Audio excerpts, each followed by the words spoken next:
এই উম্মত জাহান্নামে যাবে, কিন্তু হাতকড়ি থাকবে না, পায়ে বেড়ি থাকবে না, গলায় ছিকল থাকবে না।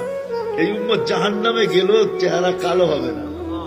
জাহান্নামীদের চেহারা কালো, উঁচু হুম্মসওয়াদ্দা।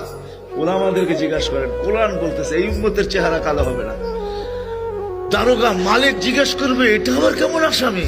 হাতকড়ি নাই, বেড়ি নাই, গলায় ছিকল নাই, চেহারা ঝকঝকে, ভুলে কি চলে আসলো নাকি?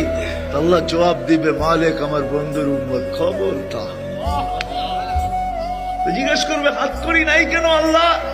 তো বলছে, এই হাত জীবনে একবারও যদি উঁচুতে ব্যবহার হয়ে থাকে, এই হাতে হাতকড়ি লাগে না।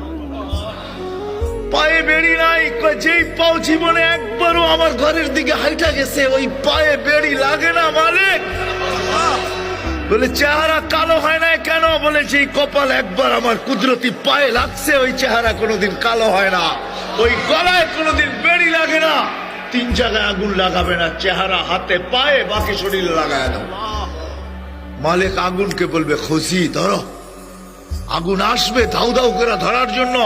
আল্লাহ আমাদেরকে কলেমা স্মরণ করায় দিবে, আমরা জোরে জোরে কলেমা পড়বো, আগুন বাইগা চলে যাবে। 1 বার 2 বার 3 বার। মালিক রাগ হয়ে আগুনের উপরে কোড়া চার্জ করবে, লাঠি চার্জ করবে। ধরিস না কেন? বারবার বলতেছি, ধরিস না কেন? আগুনের জবান খুলে যাবে, বলবে, লাইসালি সুলতান আলা মান ক্বালা লা ইলাহা ইল্লাল্লাহ মুহাম্মাদুর রাসূলুল্লাহ। এই কলেমা যে পড়ে তাকে ধরার ক্ষমতা আমার নাই, তুমি ধরো।